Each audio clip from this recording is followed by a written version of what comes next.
Կարող ենք սկսել։ Մեքենաները հայտնվել էին ջրի տակ Գյուրջանում։ Հետարքիր է, մեր ժամանակ անձրև բան չէր գալիս, այստեղ բաներ չեմ հիշում։ Սկսենք։ Կարող է ինչ որ խոսացել ենք, ձայնագրել է, կարող է։ Բա դրա համար է խոսացնում ենք։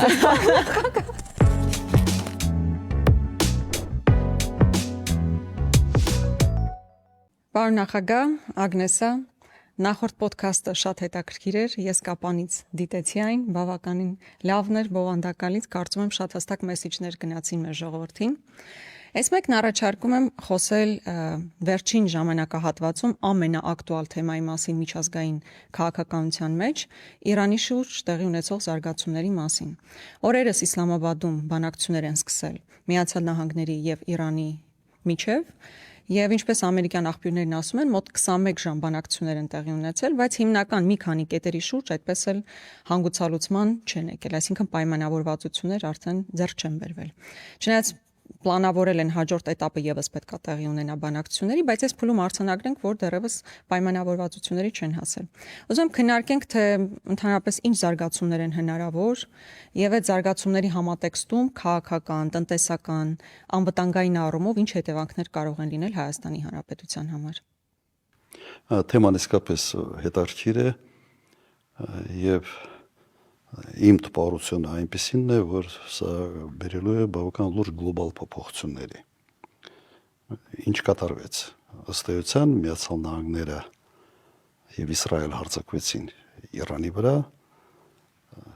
ենթադրաբար մտածելով, որ շատ արագ հարցը կարգավորեն։ Ինչ ճանապարհով առաջնորդին սպանելով եւ առանցքային մի քանի դեմքերի սպանելով կհրահրվի ամստամբություն, նաև փորձում էին ազգային փոքրամասնություններին ներգրավել այս process-ի մեջ եւ ամբողջ հաշվարկը նրա վրա էր, որ պետականության հիմքերը թույլ են Իրանում եւ որպես պետություն կփլզվի Իրան։ Այսպես Սիրիայի տարբերակի կիրառումը Իրանի վրա։ Եվ չեն էլ ཐակցնում հիմա, բացահայտ դրա մասին խոսում են։ Բայց պարզվեց, որ Իրանի պետականությունը շատ ավելի ամուր է, քան ենթադրում էին Միացյալ Նահանգներում եւ Իսրայելում, եւ ուղղակի զարմանում եմ, թե ինչ կարգի փորձագիտական խորհուրդներ էին տալիս Միացյալ Նահանգների նախագահին։ Ենթադրում է, որ եղել են այդպիսի խորհուրդներ, ճիշտ խորհուրդներ, բայց ավելի գերակայեցին ուղղակի Իսրայելի ճնշումները։ Լոբինգը։ Ոչ միայն լոբինգը, որովհետև կա արդեն շրջանառվող ինֆորմացիա, որ քննարկվել է այս անգամ այս պատերազմի հարցերը Միացյալ Նահանգներում Թրամփի, Նեթանյահուի, մի շարք պաշտոնյայի, նաև փոխնախագահի մասնակցությամբ եւ ամերիկյան կողմի մասնակիցների գրեթե բոլորը, բացի Պենտագոնի շեֆի, դեմ էին այս հարձակման, ոչի դեմ էին։ Բայց Նեթանյահուն եւ Մոսադի տնօրենը, որը այդ հանդիպան ժամանակ եղել են, ոչի համոզել են Թրամփին, որ շատ արագ հարցի լուծումը կտան։ Սա բերել է բավական ծանր հետևանքների հենց Միացյալ Նահանգների համար։ Տրամպի վարչակազմի համար մասնավորապես։ Եվ Տրամփի վարչակազմի եւ Միացյալ Նահանգների համար։ Չքննարկելով դաշնակիցների հետ հարձակվեցին եւ ես այդ հարձակումը կբաժանեի երկու մասի, ասենց առաջինը հենց հարձակումն է, առաջնորդների ոչնչացում, այն հուսով, որ ապստամբություն կհրահրվի, բայց եղավ ճիշտ հակառակը։ Ժողովուրդը ավելի կոնսոլիդացվեց ըստ էության։ Իրանի ժողովուրդը միավորվեց իշխանության շուրջ։ Եվ միգուցե հետաքրքիր է վերլուծել, թե ինչու այսպես եղավ։ Հետաքրքիր, բայց սպეციფիկա ունեն, այո, իրենք Իրանի ժողովուրդը, պարոն նախագահ, այստեղ եթե կարելի է մի դիտարկում անենք եւ շարունակենք վերլուծությունը ըստ էության, մեր շատ լավ բարեկամներից մեկի հետ էի խոսում, Իրանում ապրող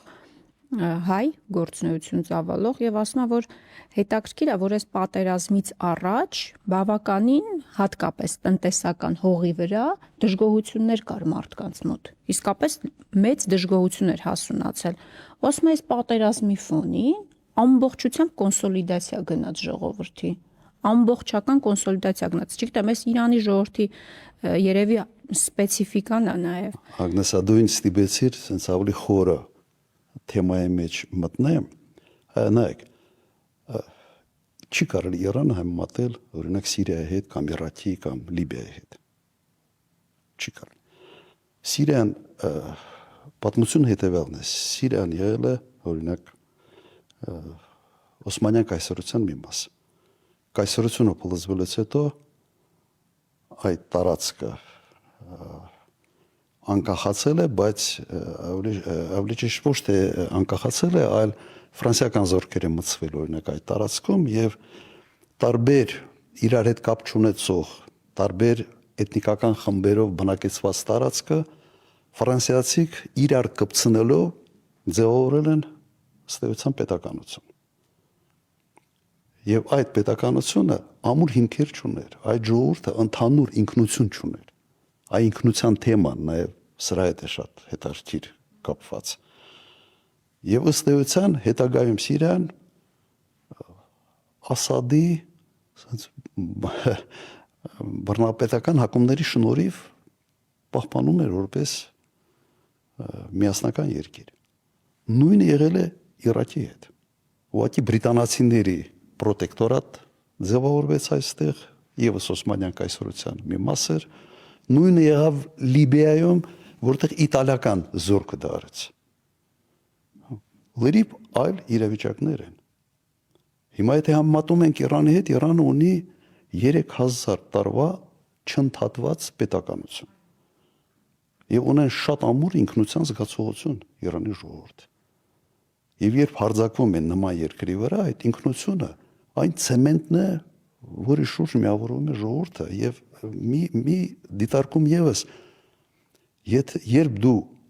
սպանում ես մոտ 7000 կին երեխա, դու պատերազմը դարձնում ես ոչ թե իշխանության պատերազմը կամ ռեժիմի պատերազմը, դու դարձնում ես հայրենական պատերազմ։ Իրանում այսօր ընկալում այս պատերազմի հայրենական պատերազմի ընկալում է։ Սա այն ամենից մեծ սխալն էր, որը չհաշվարկվեցին Միացյալ Նահանգները եւ Իսրայելը, եւ որը բերեց միայն ռեժիմի ամրացմանը։ Այդ հայրենական պատերազմի գաղափարը շատ ուժեղ է։ Եվ ինչի համար են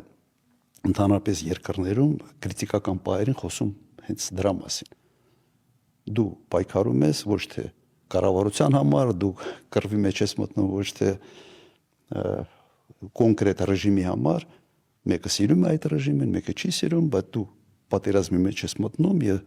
պատրաստ ես քեզ զոհաբերել հայրենիքի համար։ Իսկ հայրենիքը շատ ավելի լայն կատեգորիա է, որը ունի մեծ էմոցիոնալ, այսպես բան գործոն։ Սա կատարվեց Իրանում եւ հիմա եթե բաժանենք այս պատերազմը ասենց փուլերի, ես ինքս ինձ համար բաժանում եի փուլերի, առաջի փուլը դա այն է, ինչ արեցին Միացյալ Նահանգները, սպանեցին առաջնորդներին եւ ըստ էության չհասան որևէ հռչակված նպատակի, բայց իրանցիք պատասխանեցին ասիմետրիկ ճանապարհով։ Սա բավական հետաքրքիր է, որովհետեւ մինչ այդ Իրանը այդպիսի բաներ չէր անում։ Իրենց աշխարհագրական դիրքը օգտագործեցին հակակշռելու համար Միացյալ Նահանգների ռազմական առավելությունը։ Եվ դա աշխատեց։ Պատերազմի մասշտաբը մեծացրին, հարձակվեցին Միացյալ Նահանգների դաշնակիցների վրա, Պարսից ծոցի այլ երկրների վրա, որտեղ Միացյալ Նահանգները ունեին 13 ռազմաբազա, բայց ոչ միայն ռազմաբազաների վրա, այլ նաև նավթա վերամշակող, գազը վերամշակող, քիմիական արդյունաբերության վրա եւ փակեցին Օրմուզի նեղուց։ Ըստ էության ասիմետրիկ գործողություններով հակակշռեցին Միացյալ Նահանգների հսկայական առավելությունը ռազմական հնարավորությունների տեսանկյունից եւ Իսրայելի։ Հիմա հարցը թե ինչ է լինելու հետագայում, չէ՞։ Ինչ գլոբալ փոփոխությունների կհանգեցնի, դուք ասում եք, որ գլոբալ փոփոխությունների Իսլամաբադում բանակցությունները եղել են, նաև Միացյալ Նահանգները դա հայտարարեցին, Իրանի կողմից առաջարկված 10 կետի շուրջ։ Սա արտարոց երևույթ էր։ Ինձ համար շատ զարմանալի։ Հետո պարզվեց, որ մի շարք այդ կետերի շուրջ կա համաձայնություն, մի քանի կետի շուրջ համաձայնություն չկա։ Պաշտոնական հայտարարությունները սրա մասին է խոսում։ Սա նշանակում է մեկ բան. Իրանի այս քայլերը աշխատեցին եւ Իրանը ցույց տվեց, որ մենք խոսում ենք գեոպոլիտիկայից, չէ՞, գեոպոլիտիկան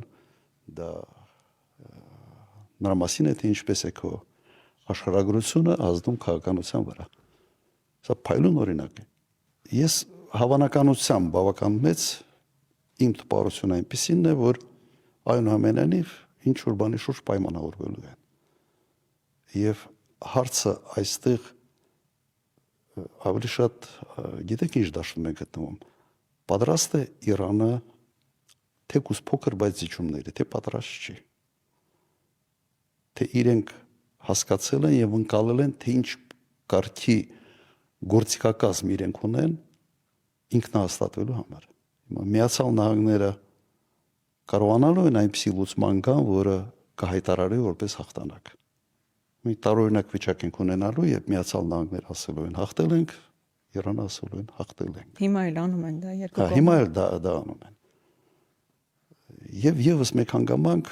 Միացյալ Նահանգները հայտարարեցին հետեւյալը։ Օրինակ նախագահ Տրամպը ասաց, որ պատրաստ է ջնջել, ոչնչացնել մի ամբողջ քաղաքակրթություն։ Սա արտառոց մի հայտարարություն էր, որը նույնիսկ Միացյալ Նահանգներում չընկալվեց ընդհանրապես։ Եվ սա մի հայտարարություն է, որը ամրացվեց Իրանում հայրենական պատերազմի այս ընկալումը, այն ամենի ինչ կատարվում է։ Եթե պատրաստ են ոչնչացնել 92-3 միլիոն ժողովուրդ, կին, երեխա, ընդհանրապես քաղաքակրթություն իրենց պատմությամբ, ապա սրա համար իսկապես կարող է ազգը գնալ միջև վերջ։ Մենք ունենք այսօր այս վիճակը։ Հավանականությունը, որ կպայմանավորվեն, ես կարծում եմ կա։ Այսինքն կարծում եք վերադարձ տաք ֆազայի կոնֆլիկտի չի լինի եւ առնվազն կմնա այն վիճակը, որ կա, եթե չասենք ձեռք կբերվեն պայմանավորվածություններ։ Համենայն դեպս տաք ֆազայի չի գնա կոնֆլիկտը։ Նայեք, ես չեմ բացառում տաք ֆազան, որովհետեւ Միացյալ Նահանգների վարչակազմը մի քիչ անկանխատեսելի է։ Այնպես ստացվեց, որ աշխարհի ամենից հզոր երկիրը ամենից քիչ կանխատեսելիություն ունի այսօր։ Ինչ կարող է լինի հետագայում կամ օրերի ընթացքում։ Այլ լուծում քան ցամաքային օպերացիա Միացյալ Նահանգները չունի։ Հիմա ցամաքային օպերացիան բերելու ավելի ծանր հետևանքներ են հենց Միացյալ Նահանգների համար։ Ցամաքային օպերացիա ո՞ր կողմից։ Չէ, իրենք խոսում են դրա մասին, որովհետև այլ կերպ միայն ռմբակոծումներով դու չես կարող պատերազմում հաղթել։ Ես ուղղակի բերեմ մի շատ պարզ օրինակ։ Վիետնամի պատերազմի ժամանակ չի եղել գոնե մեկ մարդ, որը ամերիկացի կպարտվեին։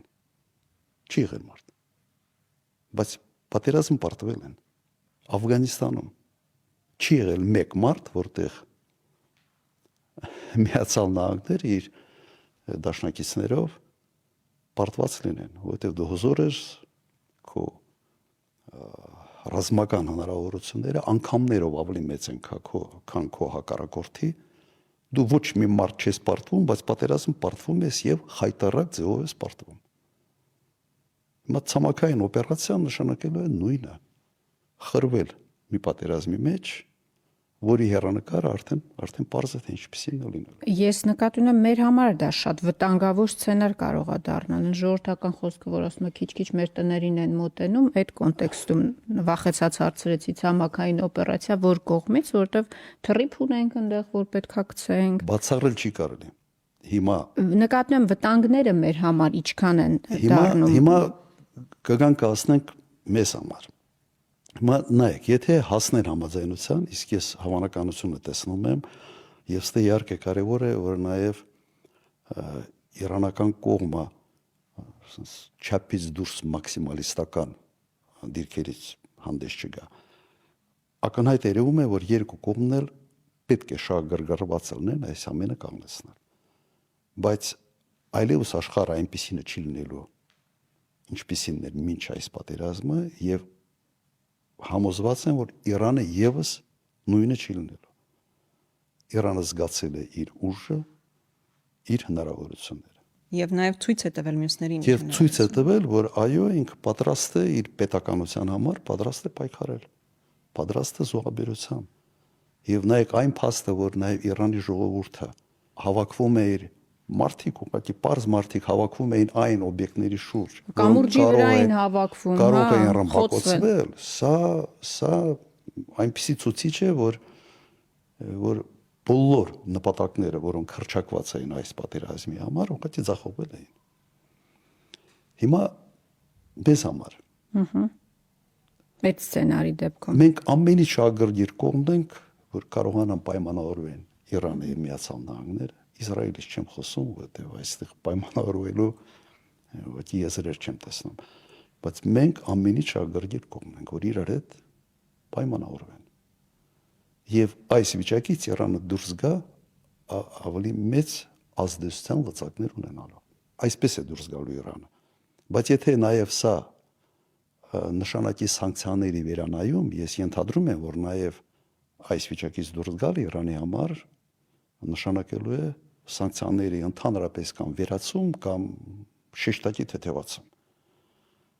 Սա նոր հնարավորություններ է բացելու տնտեսական հարաբերությունների համար Իրանի հետ։ Հայաստան-Իրան։ Այո, Հայաստան-Իրան։ Իհարկե ժամանակ է տևելու, մինչև Իրանը կարգավորի իր հարաբերությունները արաբական երկրների հետ ծոցի, բայց ես չեմ կասկածում, որ շատ արագ այս ամենը կվերականգնվի։ Եվ ստե մենք մեծ հնարավորություն է մեզ համար բացվելու տնտեսական Իրանի հետ։ Եթե Իրանը, այսպես ասենք, սանկցիաներով ճնշված վիճակից դուրս գա, մեծ հեռանկարներ է բացվում։ Դուք հավանական համարում եք այդ սցենարը, պարոն նախագահ։ Այո, հավանական համարում եմ, որովհետև թե Միացյալ Նահանգները շարունակեն, ապա շատ կանխատեսելի է, որ արդեն աշնանը Տրամպի վարչակազմը կկորցնի կոնգրեսը եւ հաջորդ 2-3 տարին ուղղակի լինելու են իմպիչմենտներից պաշտպանվելու տարիներ։ Կա մոտիվացիա եւ ազնական, կա մոտիվացիա կուսակցական կանցնելու եւ կա մոտիվացիա նաեւ երկրի համար, որովհետեւ ռեպուտացիոն կորուստները չափազանց մեծ են։ Բայց զիջումների գնալով էլ ինքը վարկանիշային բանա գրանցելու Գիտեք, մի ֆիլմ կա, հայտնի նախադասություն կա, որ ասում են ակելո պրոմախնուլսը, այդ բանը կա, հիմա այդպիսի ընկալում միջազգային հարաբերություններում կա։ Եվ նույնիսկ սկսելով պատերազմը, չքննարկելով այդ պատերազմը դաշնակիցների հետ, հետո մեղադրել դաշնակիցներին, որ արեք հիմա մեզ չի հետաքրքրում Օրմունզի նեղուցը, արեք դուք այս հարցերը շարունակեք, սա պարտներական նաև հարաբերությունների բավական լուրջ վնաս հասցրեց։ Ոչ մի եվրոպական երկիր, ոչ մի ՆԱՏՕ-ի անդամ երկիր չմիացավ Միացյալ Նահանգներին։ Ավելի նեղն քննադատություններ, օրինակ Իսպանիայի վարչապետը շատ հստակ դիրքորոշմամբ էր հանդես գալիս, դատապարտում էր ամերիկյան գործողությունները։ Բայց ես կարծում եմ Տրամպը կարող է իր հասարակությանն ասել, որ պլան մինիմումը առնվազն իրականացված է, շատ մեծ հարված է հասցվել ամեն դեպքում ռազմական ներուժին, Իրանի ռազմական ներուժին շատ խոշոր հարված է հասցվել եւ որպես պլան մինիմումի իրականացում կարող է դա ներկայացվել։ Բայց ես այստեղ ուզում եմ հիշեցնել, որ օրինակ ադմինիստրացիան Օբամայի համաձայնության էլ եկել Իրանի հետ։ Հիշում եք, մի հատ փաստաթուղթ էր կնքվել, որ կոչվում էր JCPOA կամ այդ Nuclear Deal 2015 թվականն 2015 թվականի մեծ հաշվով Միացյալ Նահանգները, Եվրոպական միություն, Ռուսաստան իհարկե շատ ավելի մեծ ֆորմատով Իրանի հետ պայմանավորվածություն ձեռք են բերում եւ նաեւ սանկցիաների հանման մասին էր այնտեղ խոսք գնում։ Այդ ժամանակ քննարկվում էր թե նաեւ Հայաստանի մասով ինչ զարգացումներ կլինեն, այսինքն Հայաստանի համար ինչ հնարավորություններ կբացվեն։ Ես կարծում եմ, այս պայմանավորվածությունների բերումով էլ անխուսափելիորեն մեզ համար տնտեսական նոր հնարավորություններ են լինելու։ Բայց տնտեսականից բացի շատ կարևոր է նաև քաղաքական եւ անվտանգայինը հաշվի առնելով տրիպի կոմպոնենտը։ Կարելի է այստեղ շատ ավելի բաց խոսել, ի վերջո տրիպը իրագործելի լինելու է, թե չէ, եթե Իրանը այս կոնֆլիկտից ավելի ուժեղ դիրքերից է հանդես գալիս, իսկ Իրանից մենք լսում ենք մեղմ ասած ոչ միանշանակ հայտարարություններ տրիպի էության մասին։ Հիմա դա իրագործելի լինելու է, թե չէ, որովհետև այս իշխանության խաղաղության հիմնական կոմպոնենտը, ինչի վրա խարսխված է,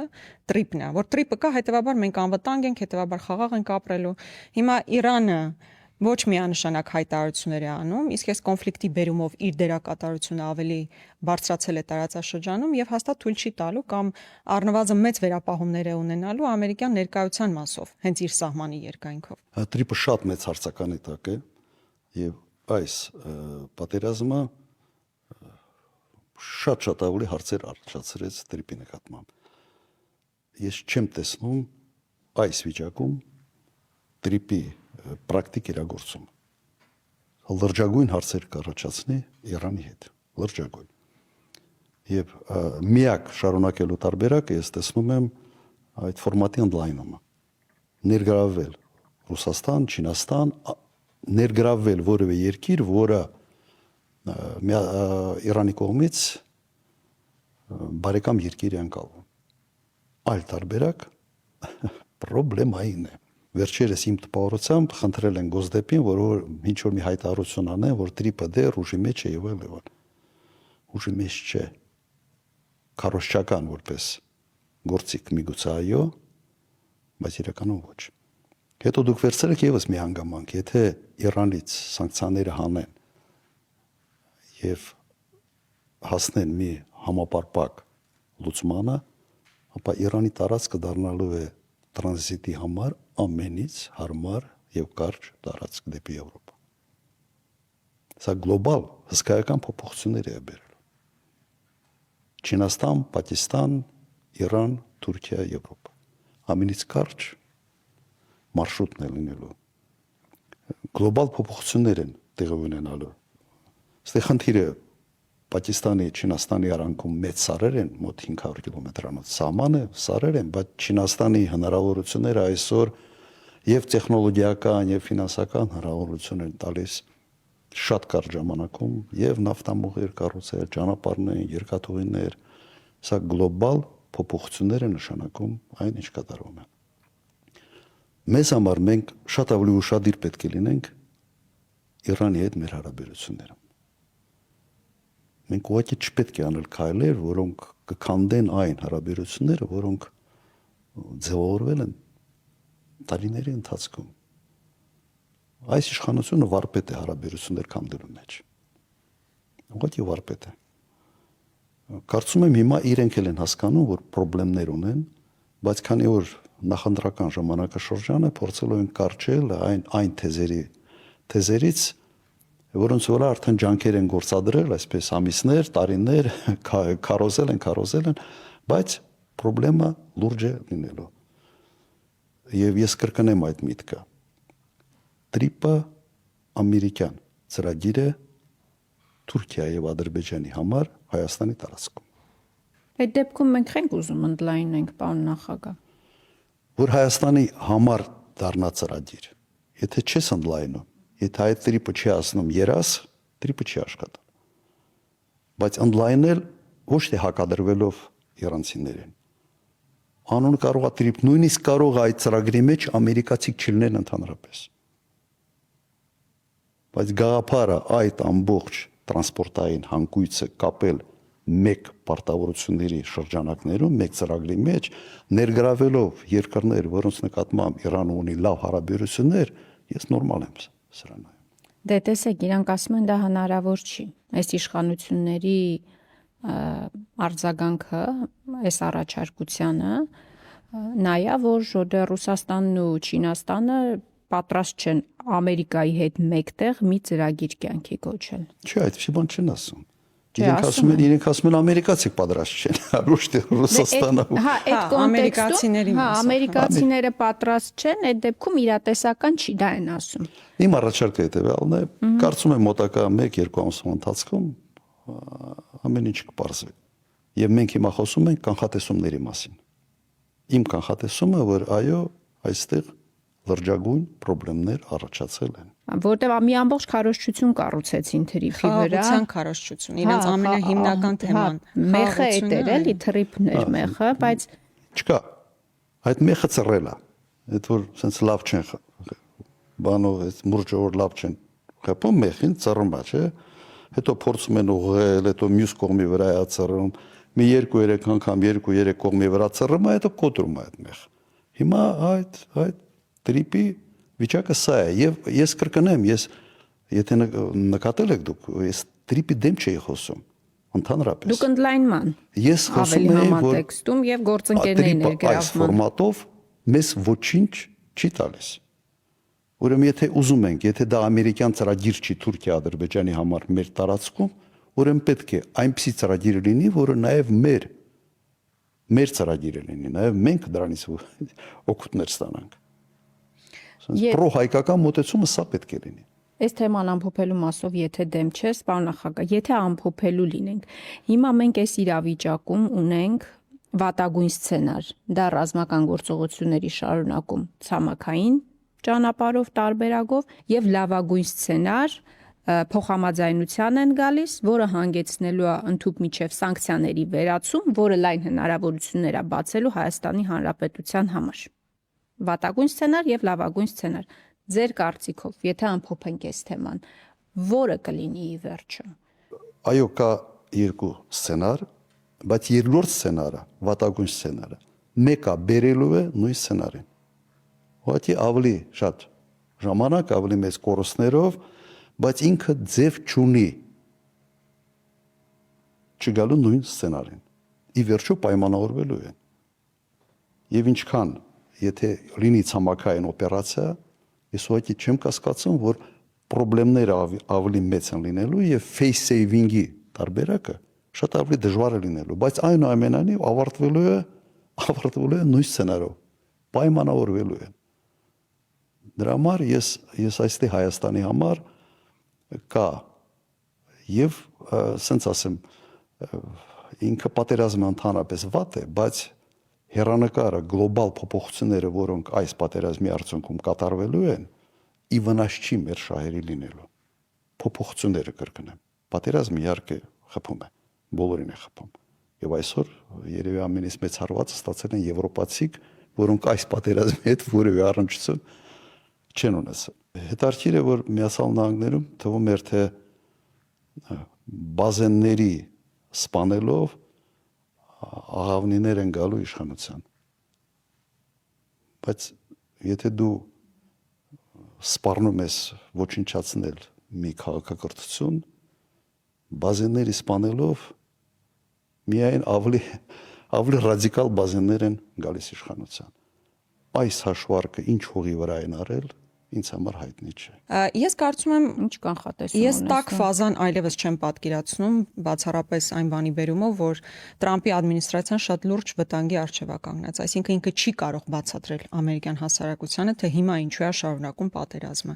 Արդեն փորձում են ինչ-որ դրական նոտաներ տալ իրենց հաղթանակի մասով, բայց շարունակությունը ռազմական ճանապարհով իսկապես տեսանելի չի, կկարողանան այնտեղ ինչ-որ ձևով բացատրել իրենց հասարակությանը։ Կներես հիշեցի, որ Նիկոլա ասում էր, ինչ է լինի, մենք մեզ պարտված չենք համարելու, համարելու, հիմա իրենք պարտված չեն համարում։ Այդ առումով չեմ կարծում, որ իսկապես ռազմական գործողությունները կվերսկսեն, այնտեղ միջուկային ծրագրի մասով քննարկվում է, թե քանի տարի պետք է միջուկային ծրագրից հրաժարվի Իրանը։ Իրանը պատրաստ է 5 տարով հրաժարվել միջուկային, խաղաղ միջուկային այդ ծրագրից, Միացյալ Նահանգները պնդում է 20 տարվա վրա, այսինքն այստեղ ժամանակահատվածի ամեն դեպքում 5 տարի առաջարկում որ հրաժարվի, այսինքն այդտեղ մի փոքր այդ ձևով տեղ թողել է, էլի, այսինքն։ Դեպ հիմա փորձում են վերադառնալ հիշեն այն նույն համաձայնագիրը, Բարակ Օբամայի ժամանակ կնքված, որից դուրս է եկել Տրամպը 18 թվականին։ դուրս եկել։ Փորձում է վերադառնալ դրան, բայց ես կարծում եմ Իրանի պահանջները պլանկեն ավելի բարձր է լինելու հիմա։ Դա բնականաբար։ Ավելի բարձր է լինելու հիմա։ Շատ լավ, մոտս մի քիչ կոգնիտիվ դիսոնանս է, ներողություն եմ խնդրում, մենք այստեղ աշխարհակաղակական առաջիկա զարգացումները հնարավոր սցենարներն ենք քննարկում միջազգային մամուլի ամբողջ լրահոսում Հորմուզի նեղուցի հարցնա հնարավոր հետևանքները, այնտեղ իշխանությունները երաժշտություն են լսում ու չգիտեմ ինչով են զբաղված, բայց ամեն դեպքում առաջարկում եմ շարունակենք, պարոն նախագահ, Հունգարիայի ընտրություններն էին շատ հետաքրքիր, բայց ինձ համար ամենահետաքրքիրը մասնակցության բարձր ցուցանիշներ 75%, բավականին բարձր, առհասարակ ես նաև հետևելով այդ ռեպորտաժներին, լուրերին, մարդիկ, չգիտեմ, Անգլիայից, չգիտեմ որտեղից եկել էին մասնակցեն ընտրություններին, ինչ եմ սա ուզում կարևորել, շեշտել, որովհետև մենք մեր հասարակությանը միշտ ինչ ենք ասում, չէ՞, նաև այս նախընտրական շրջանում հատկապես, որ շատ կարևոր է ձեր մասնակցությունը։ Ցածր մասնակցության ցուցանիշ նշանակում է ավելի մեծ հավանականություն, որ իշխանությունները կվերընտրվեն եւ իշխանությունների հիմնական նաեւ սպասումը ձևավորված է նրանից, որ մարդիկ քիչ կգնան ընտրության, իրենց մասաները ավելի լավ կկարողանան կոնսոլիդացնել եւ ըստ այդմ պատկերացնում են իրենց վերարտադրությունը։ Այս կոնտեքստում, եթե դեմ չեք քննարկենք նաեւ այդ ընտրությունները, մասնակցության բարձր ցուցանիշը, արդյոք սա նաեւ օրինակելի կարող է լինել մեր համար, որ երբ որ մարդը հաստատակամ է եւ կարեւորում է իր ձայնը, դա բերում է փոփոխության։ Մսը հետաքրքիր ետեք ինչն է, ինչի է Հունգարիայի ընտրությունները, ինչի են առաջացրել այսպիսի սպասելիքներ ընդհանրապես Հայաստանում։ Ինչ կապ ունի Հունգարիա ընտրությունը Հայաստանի Ասպեն Պուտինի ինկերը գնաց։ Աշխարհակաղակական կոնտեքստ են դնում տակը, մենք էլ նախընտրական փուլում ենք, փորձում են զուգահեռներ անցկացնել, ընդդիմությունը ինչ մարտավարություն ուներ, ով էր սատարում Օրբանին, հետո ընտրությամբ իշխանություն փոխվեց, այսինքն ինչ որ կոմպոնենտներ կան, որոնք փորձում են զուգահեռներ տանել մեր նախընտրական process-ների հետ։ Երևի նաև այն հանգամանքը, որ Օրբանը այն առաջնորդն էր, որը բավական երկար ժամանակ քաղաքական պատերազմի մեջ էր Բրյուսելի հետ։ Եվ միշտ բանի կենտրոնում էր, չէ՞, լրահոսի կենտրոնում էր։ Ուղղակի հրաձգությունը Օրբանի եւ Բրյուսելի միջև ամենօրյա ռեժիմի բան ուներ, բնույթ ուներ։ Այս ընտրությունների հետաքրքրությունը նաև դա էր, եւ երբ որ Ամերիկայի փոխնախագահ հատուկ գալիս է նախընտրական այսպես հանրահավաքին եւ աջակցությունն է արտահայտում Օրբանին, սա արտարոց եւս երևույթ էր։ Այստեղ կասեին միջամտություն ընտրություններին ըստ էության ուղղակի շատ ուղղակի միջամտություն էր, բայց դա չաստեց, Օրբանը պարտվեց։ Բայց հետաքրքիրը այստեղ ինչն է։ 3 ուժ են մտել խորհրդարան, 3-ն էլ կոնսերվատիվ պահպանողական ուժեր են։ Որևէ լիբերալ ուժ խորհրդարան չի մտել ընդհանրապես։ Եվ հաղթած Մադյարը ազգանունը հաղթած առաջնորդը ըստ էության Օրբանի թիմից էր, աշխատելու Օրբանի աշխատակազմում, արտգործնախարարությունում, հետո ինչ որ մի պետական կառույցում, ընդամենը 24 թվից է ընդդիմադիր դարձել, բայց հայացքների տեսանկյունից բավական նույնանման է։ Ուղղակի ասում էր Եվրոմիության հետ մի կռվեք։ Կարելի է շատ ավելի հանգիստ պայմանավորվել։ Եվ մոտեցումների մեջ տարբերությունը էական չի։ Նաև Ռուսաստանի հետ հարաբերություններում Ռուսաստանի հետ հարաբերություններում եւս շարունակելու են այդ հարաբերությունները։ Տնտեսական այսպես շահագրգռվածությունը մեծ է Ռուսաստանի հետ հարաբերությունները պահելու համար։ Ստե ֆունդամենտալ փոփոխություն մոտեցումների մեջ չի լինել։ Եվ իդեպ նույնիսկ հայտարարել են, որ Ուկրաինայի զենք չեն տալու, բայց չեն բլոկելու նաև այն վարկային ծրագիրը, որը Եվրոմիությունը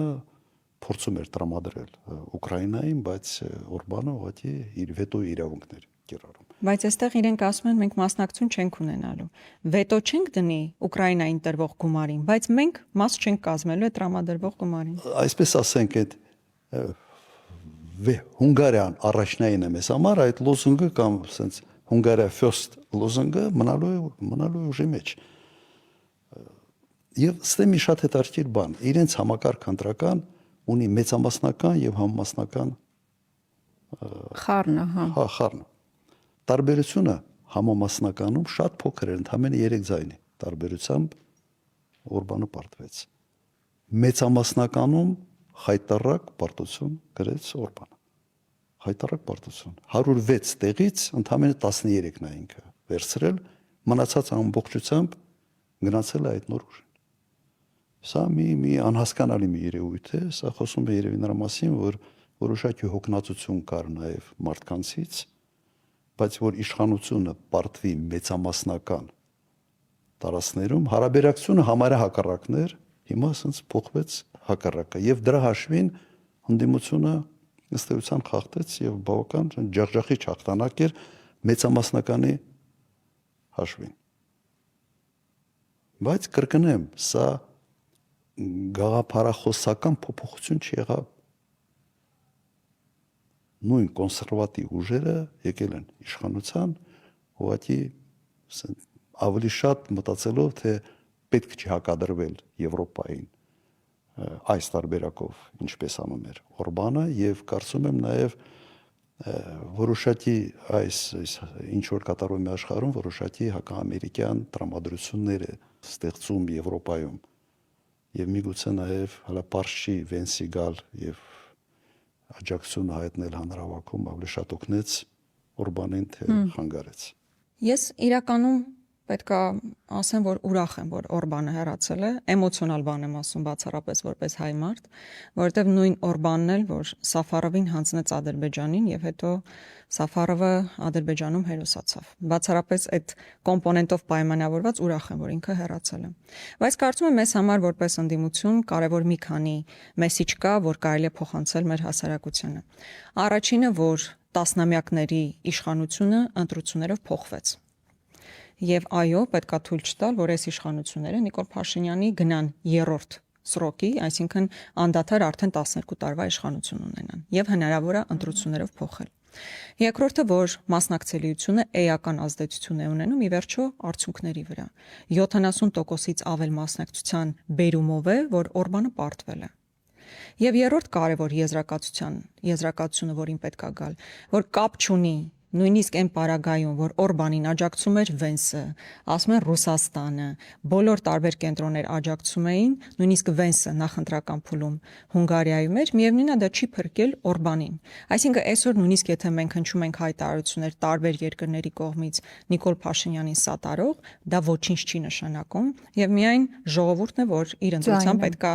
այո, ցույց տա, թե ում է ուզում տեսնել իշխանություն։ Լրիվ համամիտ եմ Աննա, եւ ուղղակի մի բան էլ կավելացնեմ, 16 տարում Օրբանը լուրջ փոփոխություններ է մտցրել ընտրական օրենսգրքում, լուրջ ազդեցություն ունեցել դատական համակարգի վրա, սահմանադրական դատարան եւ այլ, այդ ամբողջ դատական համակարգի վրա։ Ընտրական օրենսգիրքը այնպիսին էր, որ բոլորին թվում էր, թե այս օրենսգրքով հնարավոր չի իշխանությանը խախտել։ Սա ինձ ինչ-որ մի բան հիշացնում է։ Բայց այսինքն կուտակվեց դժգոհություն եւ այդ դժգոհությունը ուղղակի արտահայտվեց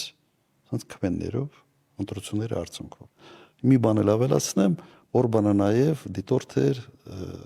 թուրքական, եթե չեմ սխալվում, թուրքական պետությունների կազմակերպությունը։ Եվ ինքը իր նախաձեռնությամբ ինքը ձգտում էր այնտեղ այսպես բազմավեկտորային իր հակումները կային, ինքը ասենց փորձում էր բոլոր տեղերում ինքը լինել, համամիտ եմ ձեր հետ Հայաստանի նկատմամբ եւ հայերը պետք է լուրջ վերապահումներ ունենային այդ անձի նկատմամբ։ Այո։ Բայց արի հիշեցնենք նաեւ, որ այս իշխանությունները Դիվանագիտական հարաբերությունները վերականգնեցին, այո, այս իշխանությունները եւ նույնիսկ նախապայման որպես այդպեսին դրված չէր գոնե ներողություն խնդրելը կամ սղճալը կամ դիվանագիտական մի հայտարարություն ստանալ Հունգարիայից գոնե չեն կարողացել միջև հարաբերությունների հաստատումը։ Թեկուզ խնդրանք հորդոր ներողություն խնդրելու։ Բայց մեր իշխանությունները ընդհանրապես սկզբունքայնություն չունեն, ընդհանրապես ենթադրում է, որ նույնիսկ չգիտեն այդ բառը ինչ է նշանակում։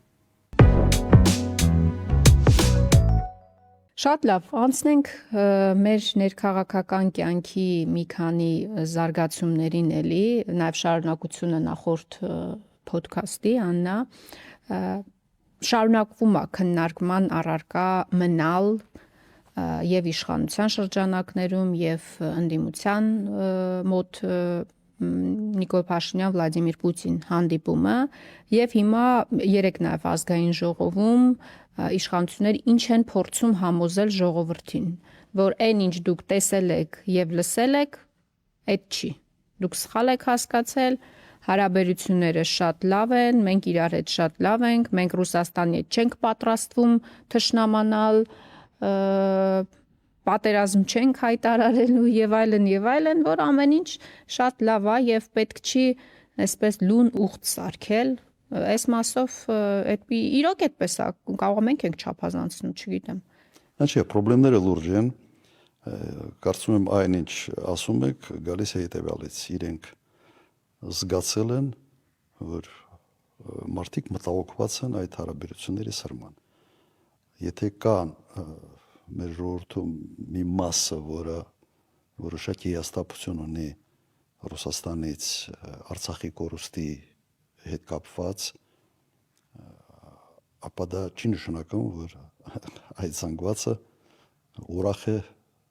որ Հայաստանը Ռուսաստանի հետ կապերը խզի կամ թշնամանա։ Հեչ այդպես չի։ Եվ բոլորը հասկանում են, որ տնտեսապես մենք ուղղակի ունենք շատ մեծ կախվածություն եւ անհանգստությունը մարդկանց մեջ շատ են։ Իմ շփումները ցույց են տալիս, նաեւ մեր վերջի ոդկասթից հետո ցույց են տալիս, որ անհանգստությունը մեծ է, նաեւ գործարար աշխարհում է անհանգստությունը մեծ։ Շատ ասիմետրիկ կախվածության մեջ ենք մենք Ռուսաստանից։ Ուղղակի այդ միտքը կրկնեմ։ Եթե տնտեսական կապերը խզվեն, Ռուսաստանում չեն նկատելու, ընդամենը 0.7%-ն է մեր արտաքին ապրանքաշրջանառության առևտրի Ռուսաստանի հետ, Ռուսաստանի ընդհանուրի մեջ 0.7% չեն նկատելու։ Հայաստանի համար սա ուղղակի կոլապս է լինելու, կռախ է լինելու տնտեսական։ Մարդիկ բնազդով են դա զգում։ Գործարարները նաև կարող են այդ հաշվարկը անել եւ հասկանալ, թե ինչ կարգի կորուստներ ունենալու։ Այդ կորուստը անմիջապես խփելու է բանկերին։ Շղթայական ռեակցիա է։ Այո, լրջագույն խնդիրներ լինելու։ Մենք հայտնվելու ենք մի տնտեսական մի փոսի մեջ, որից դուրս գալը պահանջելու է երկար տարիներ, առնվազն 4-5 տարի։ Կրկնեմ, ժողովրդի մի մասը բնազդով է դա զգում, մի մասը հաշվարկ է անում եւ տեսնում է, թե գործարարները մաշկի վրա են զգում։ Իրենց մաշկի վրա զգում են։ Լուրջ է սա։ Իշխանության այս խոսույթի փոփոխությունը գալիս է հետեւյալից, չափագրումներ արել են եւ հասկանում են, որ այս տրամադրությունները իրենց օգտին չեն խոսում, որն պետք է փորձեն ասեն ամեն ինչ լավ է, այդ երկի պես է, всё хорошо, прекрасная маркиза։ Իմիջայլոց այս վերջերս, երբ որ ինքը գնում է քարոզարշավ, հիմա քարոզարշավ է իրականացնում։ Ինչով է տարբերվում սովորական նախընտրական քարոզարշավից։ Այդ շփումների ընթացքում գրեթե ամեն անգամ երբ դուրս է գալիս, առնվազն մեկին հանդիպում է, որ ասում է, ես Ռուսաստանում խնդիրներ եմ ունեցել ձեր արած հայտարարությունների եւ ձեր քաղաքականության պատճառով։ Փաստաթղթերի հետ կապված, վարորդականի հետ կապված, արտաքսելու հետ կապված։ Համենայն դեպս ինքը նույնիսկ այդ կարճ շփումների ընթացքում առերեսվում է մարդկանց, ովքեր խնդիրներ են ունեցել Ռուսաստանում քաղաքական կոմպոնենտով պայմանավորված։ Հետևաբար ինքը չի կարող չզգալ տրամադրությունները հասարակության, որոնք նույնիսկ այն հատվածը, որ իսկապես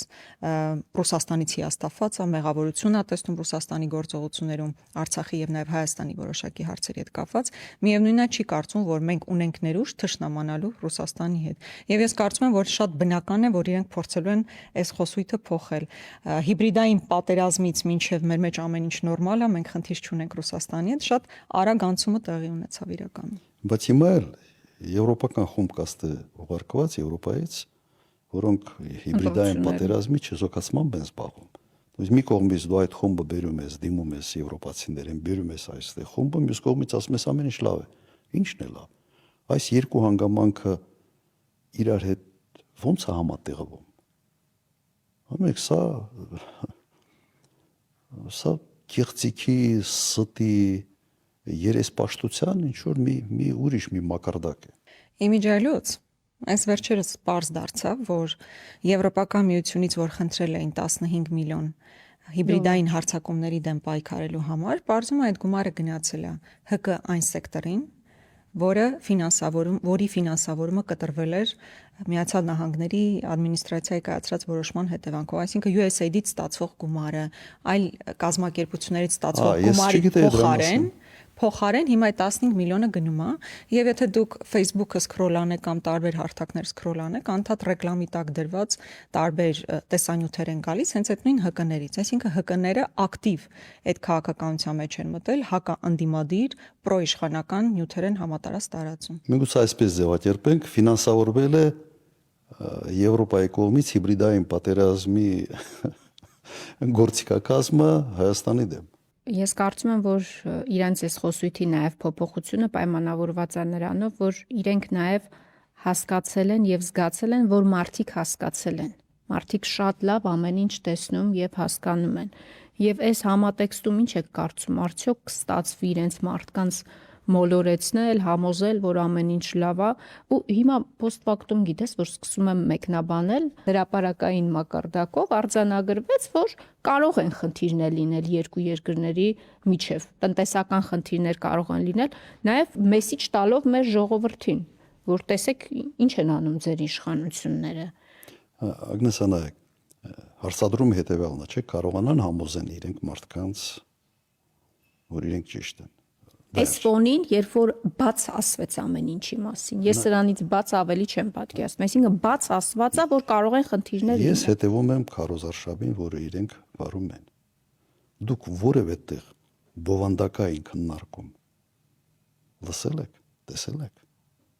Չկա։ Այ մեր պես նստեն եւ բովանդակության մասին խոսան, ասենց լուրջ հարցերի շուրջ։ Չկա։ Վարչապետը ստրիմեր է դարել, ասենց միկրոֆոնը դրած, փողոցները ընկած, կենցաղային մակարդակի վրա փորձում են բան անել, կամ այդ ազդանշանը մեքենայում, ասենց ողջունելով եւ այլ։ Լուրջ քննարկումներից իրենք ուղղակի խուսափում են։ Եթե նույնիսկ հաղորդումներ կա, որտեղ բանավեճ է, այդ բանավեճը վերածվում է լաչառության։ Եվ միակ ճանապարհը ժողովրդի վրա ազդելու, իրենց զանգվածի վրա ազդելու, ես ավելի շատ չի ասի ժողովրդի վրա, դա process-ը անլրջացնելն է։ Սենց թիլո, քարտեզ, փողոցը ինչ որ բան բաժանել, սենց մի քիչ սենց ծաղարացուի, նույնիսկ արտաքինից ծաղարացուի ինչ որ կերպարի մեջ մտնել մասամբ, սենց կիսա լուրջ, կիսա անլուրջ, եւ կարծում եմ սրա համար են անում։ Process-ը անլուրջացնել մաքսիմալ ձևով, որի ընթացքում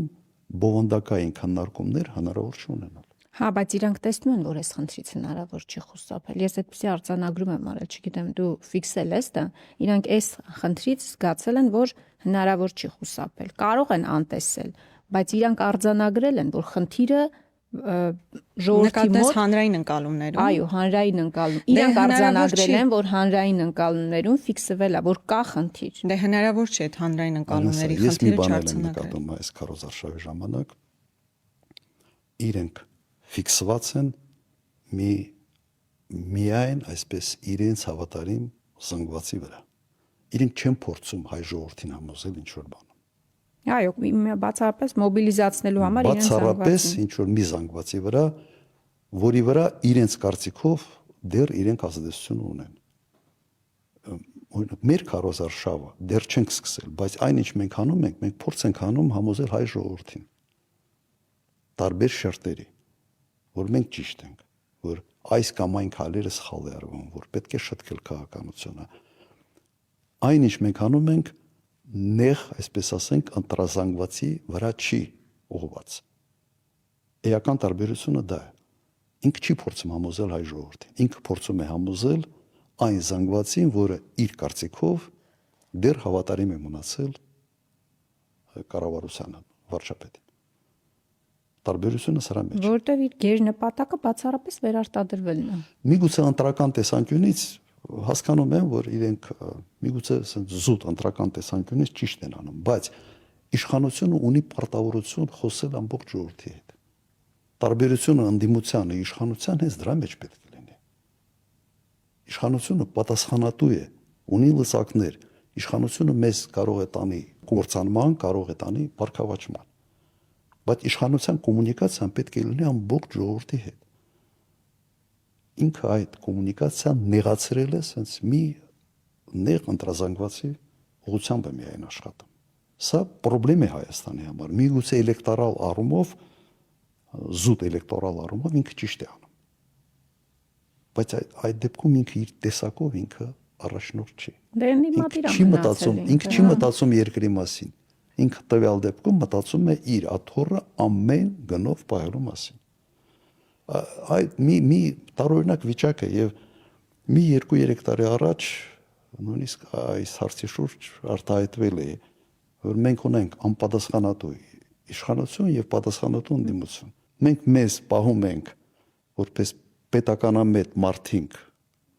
փորձելով համոզել հայ ժողովրդին, իրենք իրենց մնացել են իրենց հոգեբանությամբ, իրենց կեցվածքով ընդդիմադիր։ Իշխանական աթոռին նստած դու քեզ պահում ես որպես ընդդիմադիր։ Ու մեկ-մեկ sense դա բանը